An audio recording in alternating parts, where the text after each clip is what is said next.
Я приветствую всех любителей спортивных и традиционных единоборств. Наверняка многие со мной согласятся, что их путь в боевых искусствах начался после просмотра фильмов о кунг-фу.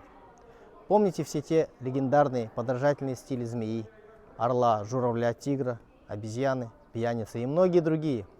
Впоследствии, конечно же, оказалось, что все это не более чем выдумка гонконговских кинопроизводителей.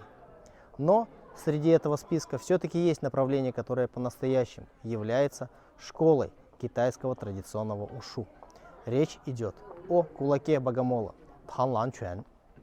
Какова же подлинная история создания и развития этого искусства?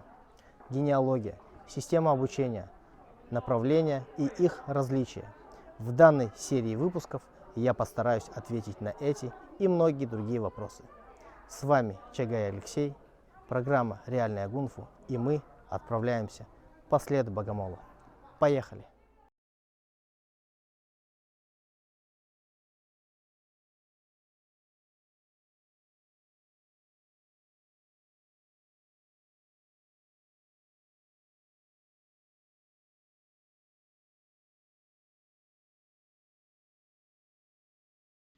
Существует древняя легенда о том, как перед колесницей императора внезапно возникло маленькое насекомое, которое своей храбростью вселило страх в лошадей и заставило их остановиться. Спустившись с колесницы, император увидел перед собой богомола, который бесстрашно держал свои лапы в боевой позиции, готовый кинуться в бой. Император велел развернуть повозку, тем самым выразив свое уважение храброму насекомому. Несмотря на то, что я не являюсь представителем кулака богомола, я решил начать свое исследование именно этого направления. Попробуем вместе познакомиться с особенностями стиля, который когда-то был назван в честь насекомого, сумевшего остановить колесницу.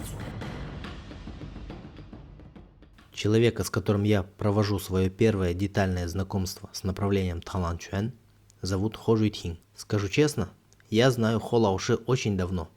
В свое время группа практикующих Танланчуань из России познакомила меня с ним, и по сей день меня с ним связывают теплые дружеские отношения. Мастер Хо Жуйтин является продолжателем традиции стиля Танланчуань сразу двух разных направлений: хэбэйского Шаолинь Танланчуань и семизвездного богомола Цисин Танланчуань.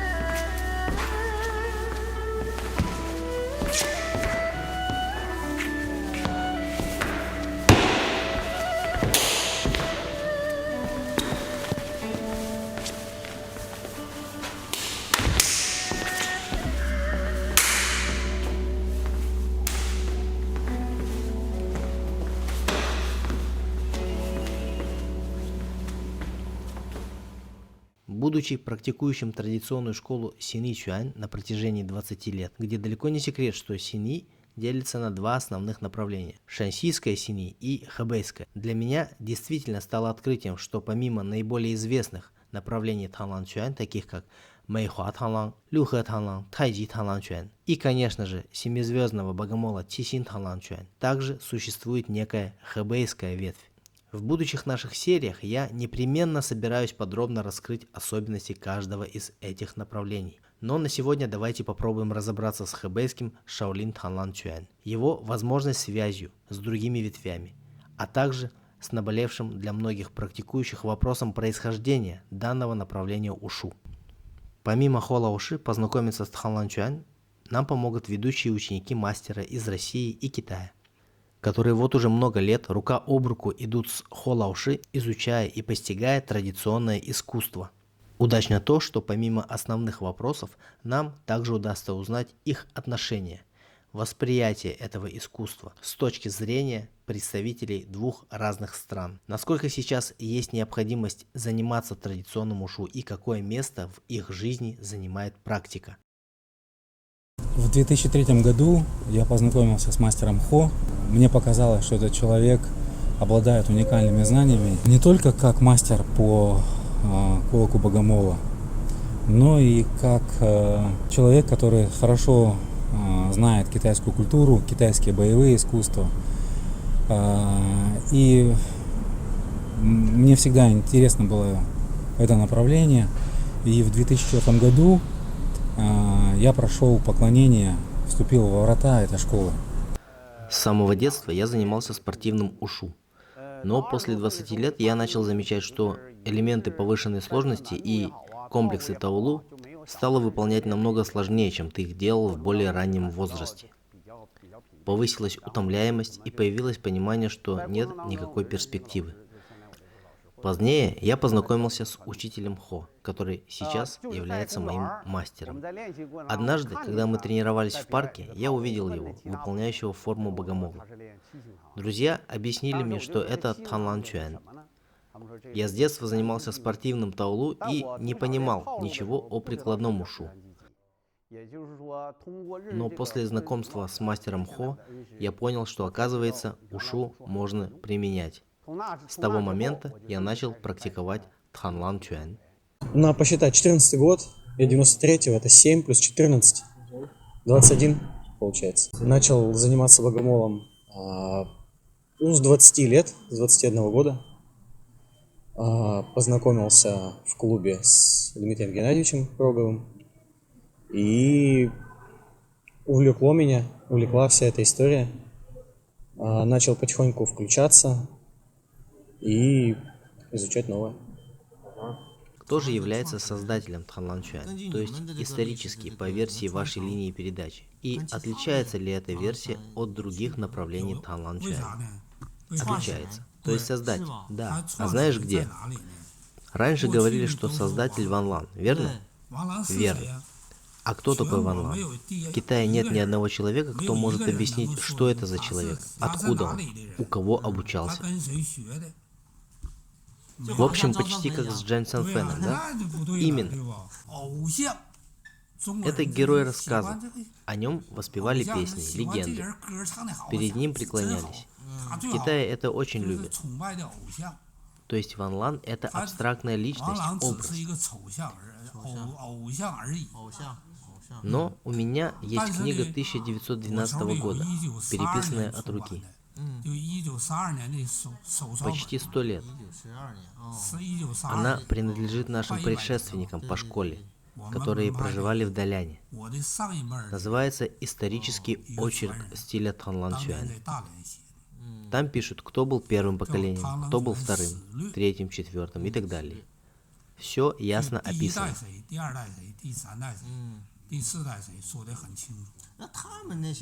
А на основе чего эти люди написали эту информацию? Им-то откуда знать? Они тоже практиковали кулак богомола. То есть тот, кто писал, был пятым поколением. У меня также имеется манускрипт 1877 года, периода династии Цин.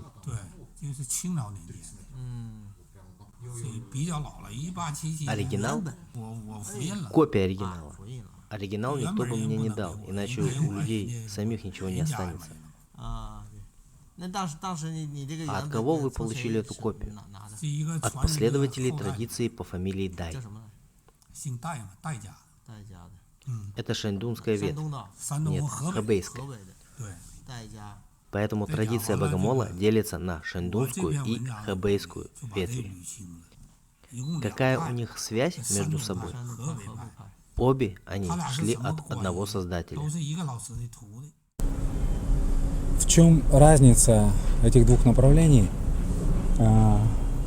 Мне кажется, разница колоссальная. И, как мы считаем, что шандунская форма, шандунский кулак Чисин Танлан Чуэн, он с более разветвленной теорией, с более богатыми движениями, в отличие от хэбэйского богомола.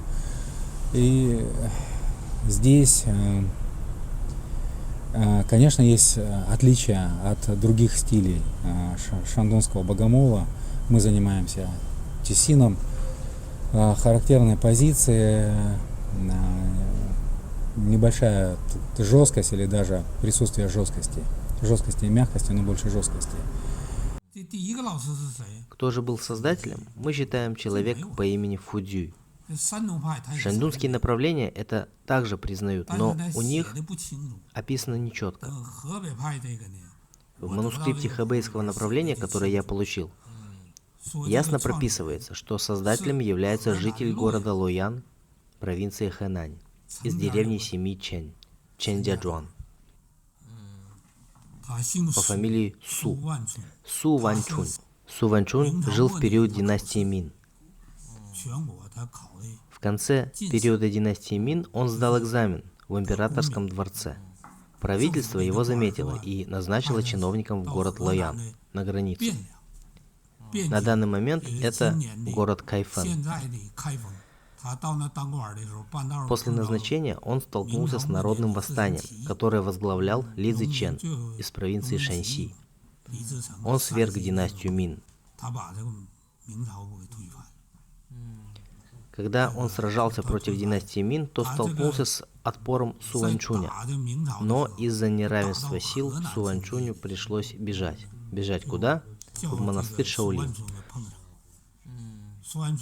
После того, как он попал в Шаолинь, говорят, что он ушел в ученики к некому по имени Дао Джан. Но я провел поиски, и в Шаолине не было никакого человека по имени Дао Джан. Но был человек по имени Джан Дао. Я предполагаю, что иероглифы каким-то образом перепутались местами. Дао Джан дал ему новое имя. Его изначально звали Су Ванчунь, а буддийское имя было Фудюй.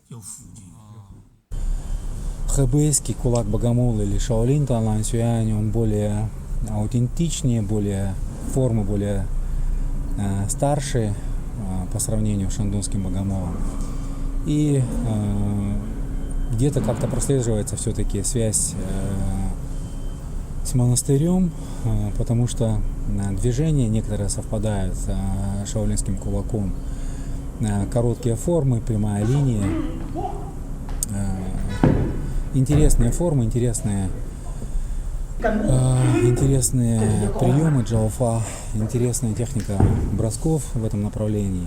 Полное название это Шаолин Лохан Дуанда. Короткие удары шаолинского архата. Что такое короткие удары? То есть нет никаких дугообразных движений.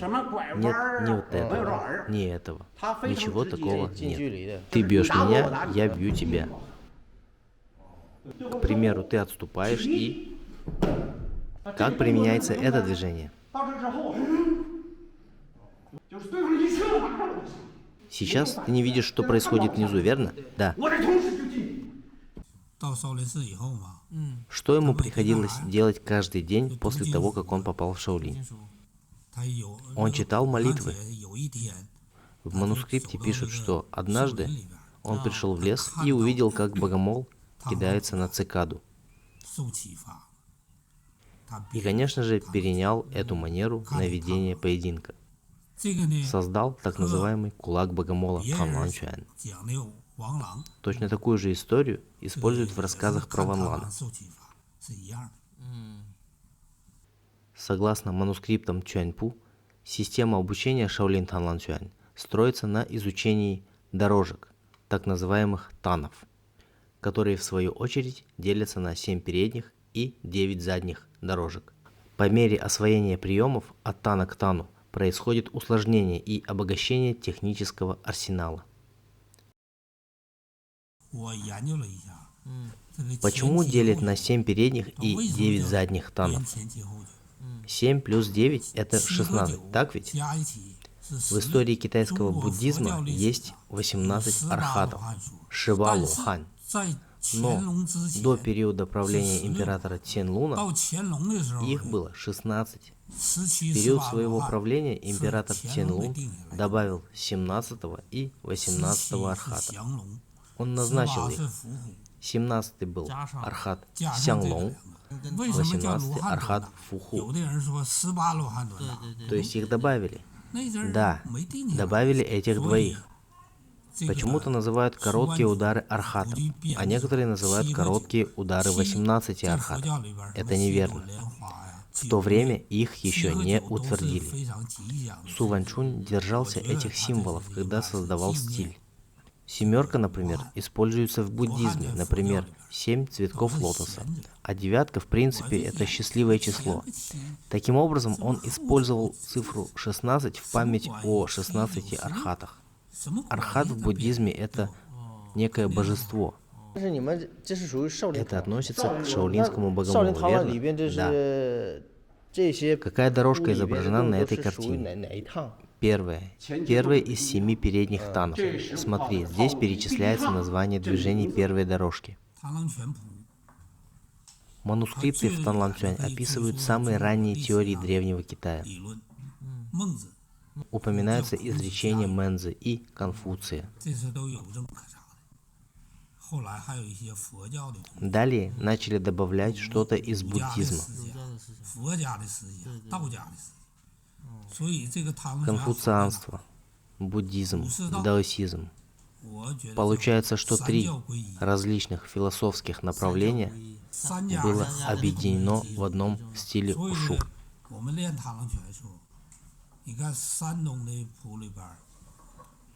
Поэтому в шандунских манускриптах можно встретить различные фразы, связанные с буддизмом.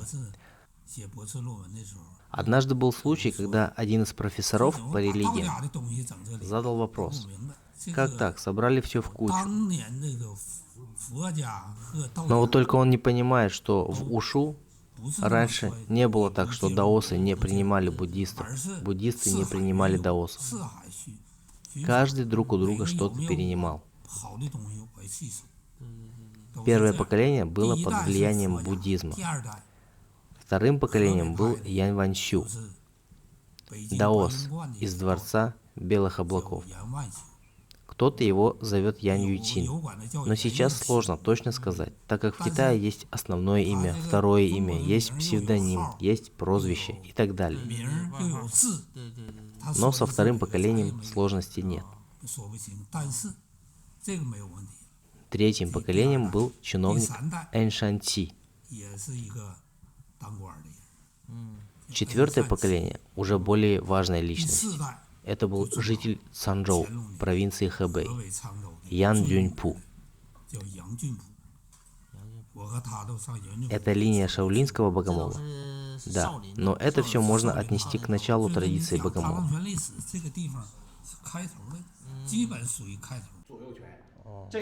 То, что здесь изображено, и то, что практикуем мы, практически одно и то же. Но многие названия и картинки есть похожие, есть не похожие. В дальнейшем мы поняли, что это, скорее всего, какое-то ответвление того направления, которое изучаем мы. Но все-таки оно относится к тому изначальному направлению, которое было в самом начале. Так как в тот период было много людей, кто изучал шаолинский богомол, не только один человек. Ну, то есть то, что здесь на картинках, не полностью представляет собой порядок движений из ваших дорожек, верно? Верно, верно. То есть некоторые движения из Пу, они есть, а некоторых нет, верно? Да, верно.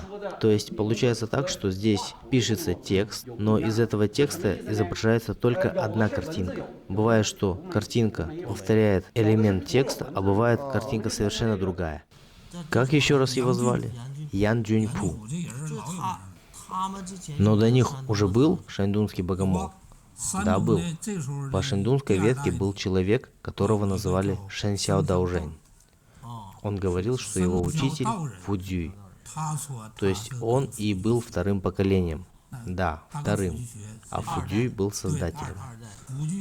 То есть после Фудзюя пошло деление на шандунское направление и шаолинское, верно?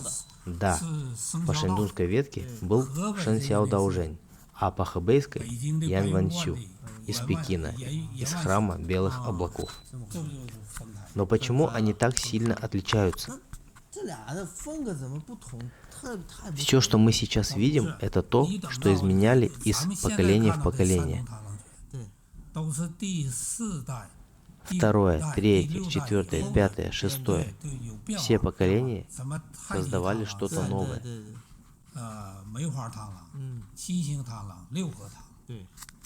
Также есть книга по лаянскому богомолу, более старому, где говорится, что все эти основные шандунские ветви, они переняли основной посыл и основную мысль Шэн Сяо Даожэня.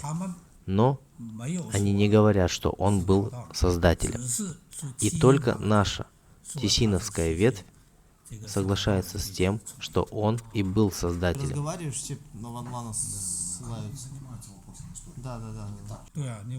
Ван Лан — это необоснованное объяснение. ведь все держалось в тайне. Я что-то получил и не объясняю досконально ничего никому. Потом могу где-то сам изменить. В возрасте 19 лет молодой Холаоши встретил мастера Ван Чинджая, специалиста по Танланцюань, уроженца уезда Анцю провинции Шаньдун. По счастливой случайности оказалось, что Ван Чинджай владел двумя направлениями кулака богомола – Шаолин Танланцюань и Цисин Танланцюань. По линии нашего учителя две традиции, так как мой учитель был учеником двух мастеров. Один по Цисин Танланцюань, а другой по Шаолин Танланцюань. Оба были из Даляня. Сунь Вэньбо был преподавателем по ушу в пограничной армии Северо-Востока под руководством генерала Джан Сюэляна. Генерал Джан Сюэлян, если ты не знаешь, был непростым человеком. Он был названным братом Чан Кайши и был самым влиятельным в северо-восточной армии. Сунь Вэньбо работал в Шиньяне некоторое время, затем уехал в Далянь. В этот момент мой учитель уже тренировался под руководством Ван Шаофэя. Он занимался Цисин Танланцюань. Поэтому в нашей традиции идут сразу два направления.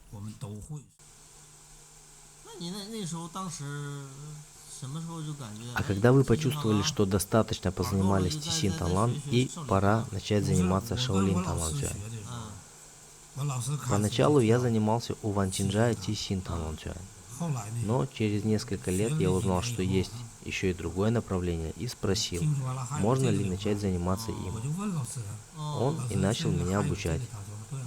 Но Ван Чинджай не погружался в изучение этого направления так глубоко, как сейчас это делаю я.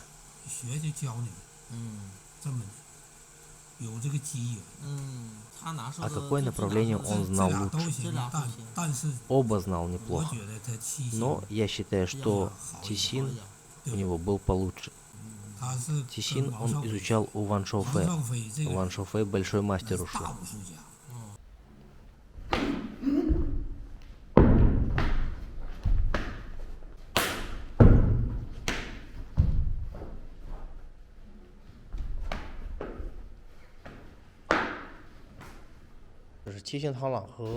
Цисин Танлан и Шаолин Танлан вообще разные. Все направления Танланцюань, которые мы можем видеть сейчас, это все системы, которые видоизменили последователи на основе изначальной версии. Нельзя говорить, что это плохо. Наоборот, оно совершенствуется на основе первоначальной версии. Ту версию, которую практикуем мы, Шаолин Танланцюань, традиционно можно назвать самой старой версией. Так вот просто, чтобы понимание было, а почему нету вот этого всего, то, что привыкли? Вот это все, то, что привыкли, это современная форма. Исковеркали это усилие до вот этих танцевальных вращений. Если все-таки есть связь, наверное, прослеживается связь с монастырем, да, то правило шаолинского кулака ушел, вернулся. Ушел, вернулся. Одной линии. Ага. Сейчас вы знаете все корни, каким был Танланцюань изначально. Теперь, через много поколений спустя, да, появились все те различные направления богомола. А стоит ли теперь заниматься ими, всеми этими поздними направлениями? Не лучше бы сразу заниматься изначальным вариантом. Ну, это зависит от предпочтений. Если нравится заниматься поздним богомолом, занимайтесь. Мне, например, нравится шаг-удар, шаг-удар. А сейчас все любят вот такое вот. Что такое ушу? Ушу, каждое движение имеет боевое значение, но при этом существует связь с традицией. Бью тебя в пах, хочу, чтобы ты две руки опустил, чтобы защититься. И тут в этот момент я делаю так. А раньше бились насмерть. Бились насмерть, чтобы выжить. Я должен тебя убить. Поэтому удары были очень коварные и жестокие. Например, движение тхау-тхау. Воровать персик. Посмотрите. Это движение... Рука втыкается, вот здесь делается захват, а левой рукой как бы упираемся еще сильнее, чтобы придать силы. То есть мы как бы отрываем. Это и называется воровать персик. Не по-настоящему воровать, а забирать. То есть я отрываю. Все, что схватил, я должен оторвать. Чтобы оторвать, я как бы делаю упор второй рукой. Таким образом можно было забрать жизнь. В древности так и дрались. Казалось бы, кулак семизвездного богомола Тисин Талан-Цюань не очень известный, но, вспоминая самые известные кадры из тех же фильмов кунг-фу, где демонстрируется стиль богомола, конечно же, нельзя не вспомнить известнейшего актера мастера ушу Юй Хая. Именно Юй Лаоши сделал Талан-Цюань своей визитной карточкой, а направление, которое он традиционно представлял, было не что иное, как Тисин Талан-Цюань. Юхай. Мы с ним хорошо знакомы. Он очень любил каллиграфию. Поэтому я через его сына попросил его написать нам иероглифы для оформления могилы моего шифу. При жизни он очень любил писать иероглифы. Упоминание могилы Ван Тиньчжая натолкнуло меня на мысль о посещении места захоронения легендарного мастера. И, к моему счастью, в эту поездку мне выпала возможность вместе с продолжателями традиции мастера Ван Тиньчжая отправиться посетить его могилу. Место является не просто местом захоронения грандмастера Ван Тиньчжая. Это памятный холл о человеке, который благодаря своему мастерству стал легендой, оставив после себя ценные знания, направления для дальнейшего движения и множество последователей. Регулярно они приезжают на это место для того, чтобы выразить уважение человеку, благодаря которому у них появилась возможность получить эти знания. Упоминая ушу, следует отметить нашу многолетнюю китайскую культуру. Это позволяет нам притронуться к следам истории. Многие уже ничего об этом и не знают. Через изучение науки ушу можно познакомиться с традиционной культурой. Можно понять, как люди прошлых столетий создавали боевое искусство, какова была ценность и применение этого искусства. Поэтому, занимаясь ушу, мы одновременно познаем многовековую культуру древности. Сейчас тренируемся в Китае вместе с Хо Лаоши. У него здесь у дома в парке. Совершенно другой опыт, когда поправляют еще и более старшее поколение. Совсем по-другому ощущается. Буквально полвека назад для китайцев с традиционными взглядами было чуждо делиться своими знаниями с так называемыми лаоваями, иностранцами. Знания хранились в секрете по принципу «нин кэ ши чуан, е джue бу вай чуан». Пусть лучше традиция исчезнет, но распространять не будем. Но, видимо, столкнувшись с проблемой реального исчезновения многих школ ушу в связи с отсутствием интереса у большей части молодежи, китайские мастера пересмотрели свои взгляды, и сейчас можно видеть все больше иностранцев, как взрослых, так и детей, практикующих традиционную ушу. Многие мастера старого поколения действительно выражали негодование по этому поводу, но более позднее поколение, как мы надеемся, что ушу будет развиваться. Ушу не принадлежит одному Китаю. Оно принадлежит миру. Это наука. А наука – это то, что должно развиваться во всем мире. Люди со всего мира могут приезжать, тренироваться и изучать его. Сама природа ушу очень ценна. И мы надеемся, что китайские дети также будут ценить китайское традиционное ушу.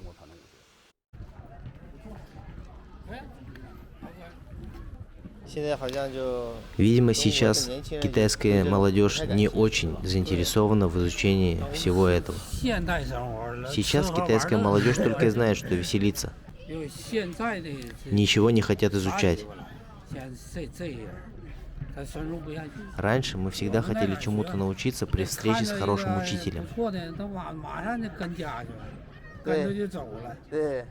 С каждым возрастом, если ты молодой человек, ты можешь там ходить в зал борьбы, использовать приемы из кулака богомола того или иного стиля, стучать по мешкам, драться в паре. А когда тебе наступает ближе там, к 50-60 лет, ты делаешь эти формы и тоже получаешь большое удовольствие от тех старых форм, которые сохранились до наших дней. То есть каждый человек, вне зависимости от возраста, может найти в традиционном ушу, конкретно в кулаке Богомола, то, что он хочет реализовать в себе. Это или прикладные моменты использования кулака Богомола, или это научная часть, то есть заниматься теорией кулака, либо это практикование форм и достижение определенных, наверное, ощущений от тех движений, которые сохранили старые мастера для нас. Ты не знаешь, но при поддержке нашего ученика Романа я написал книгу на тему шаолинского таланцюань. Уже выпустили? Вчера ходил в издательство. Скоро выпустим. 弟子也好，再传弟子也好，想练武术的年轻人还有家属成员，没有你们的支持都是成功不了的。所谓的成功，肯定有你们的支持。我感谢大家，所以我敬大家一杯酒。干了，干了。现在是为了。